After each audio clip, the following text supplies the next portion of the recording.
Hey guys, in this video I'm going to talk a little bit about making a connection with your subject. So I'm Daniel Norton, photographer here in New York. I make videos like this would be I guess about philosophy or maybe technique, depending on how you want to look at it. I make them about gear, and if you're interested in this kind of stuff, go ahead and subscribe. So this is a question I get a lot. This is probably, I feel like I say that a lot, but I do get a lot of questions. You know, it's really hard, and a lot of times I'm more vague with it because it's hard to really teach how to interact with people, I think, at least through a YouTube video. I think it's just something that comes with doing it a bunch of times, right? Becoming connected to somebody, or at least having that connection momentarily, right, is a skill that as a portrait photographer or a people photographer of any sort is really useful, I guess. I was going to say necessary, but I'm going to say useful. I don't think it's necessary. I think you can actually get by shooting portraits without connecting with your subjects. I think that just creating, and in fact, I would say that the vast majority of images I look at, when I look at that portrait, I don't feel connected. I think they're interesting. I think they're good representations of people. I think they're technically good, but it's not that common to find a really, really good connection. And I think that the reason for that is, for many photographers, is that we focus too much on the technique that we're doing, or the gimmick that we're trying to pull off, or the technical stuff that's going on, and not enough just on the actual interaction of being with a person in that space and that time. And that type of thing is not easy to achieve all the time, right? I think even when we are able to achieve it, we don't always achieve it. So I want to just kind of talk about a couple of things I think are interesting. I find where I see it fail the most, and this is probably what I'm going to talk about a little bit, is in beauty photography. So beauty photography, as we've talked about many times, is really, kind of a subset of like fashion photography, in a sense. But it also has a lot to do with product photography in the sense that it's kind of got a pretty precise nature to it. Most beauty photography is pretty like practiced.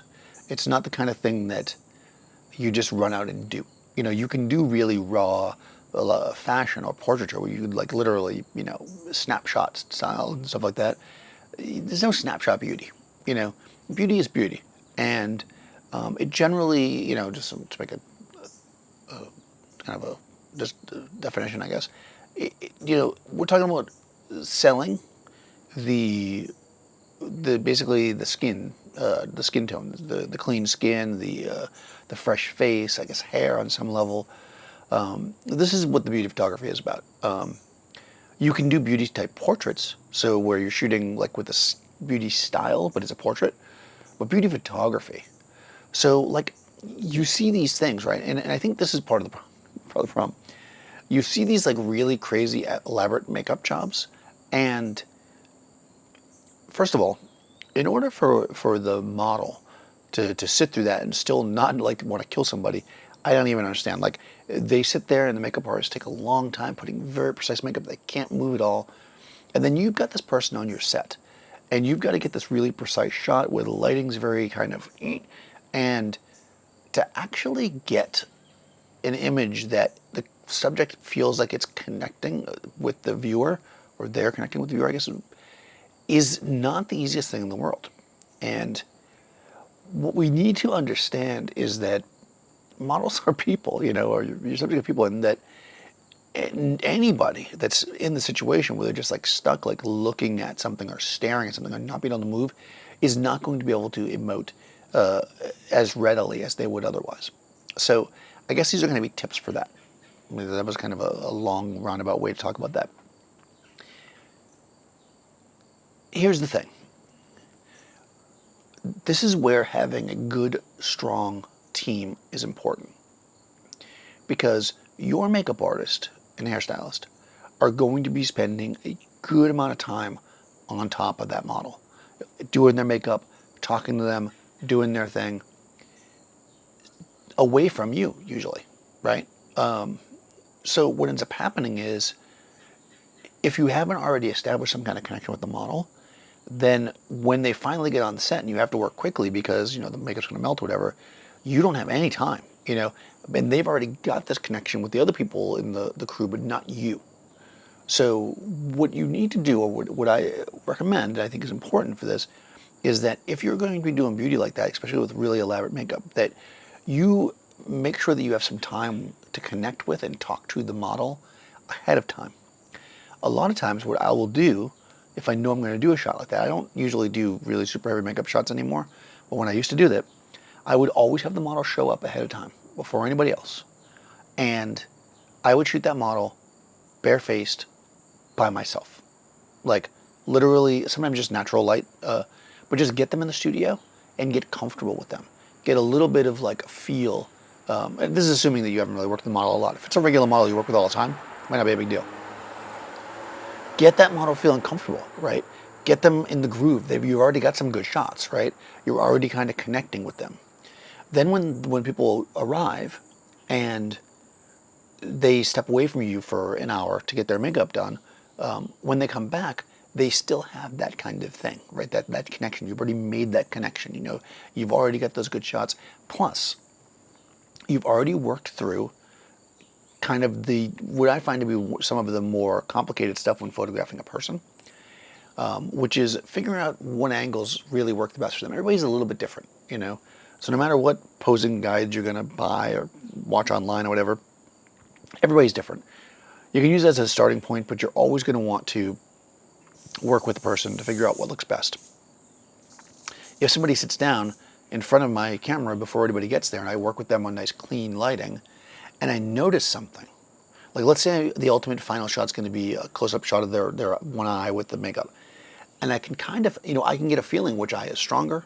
Everybody has one eye that's kind of a little bit offset or squinty or whatever. It's just the nature of the thing. And by the way, it's not always the stronger eye that is the better eye for the shot.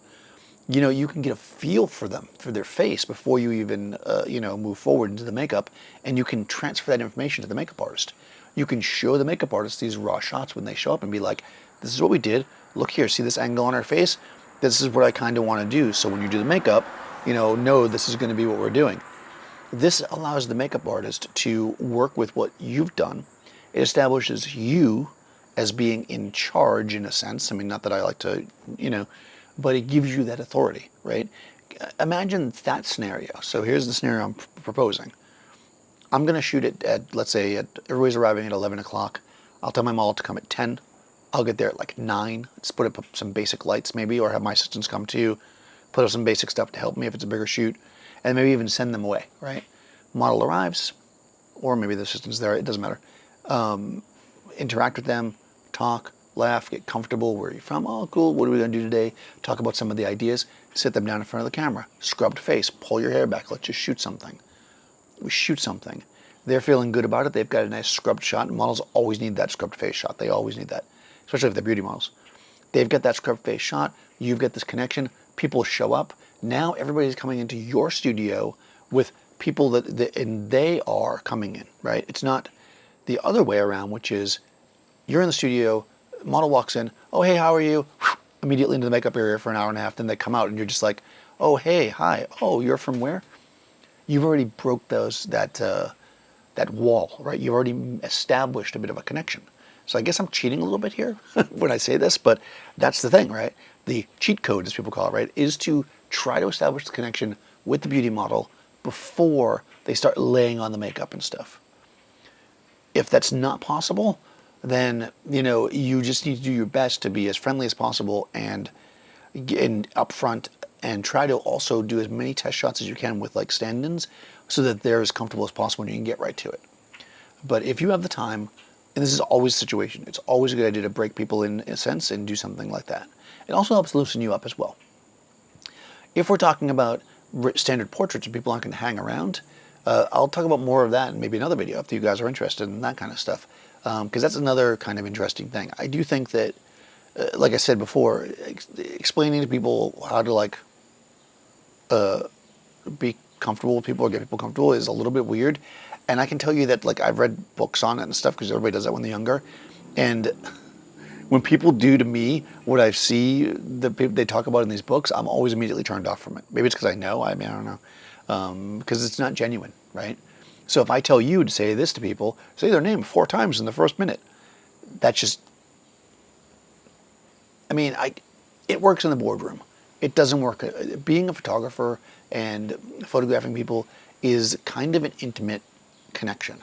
And your intimate connections are not the same as your boardroom connections. So keep that in mind. If you guys want to talk more about this in the comments and stuff, or we can talk about maybe doing it for regular portraits in another one of these videos, go ahead and let me know. Comment below, whatever. Be sure to, of course, follow me, guys, if you haven't already, and ring the bell to get the notifications. And I'll see you next time.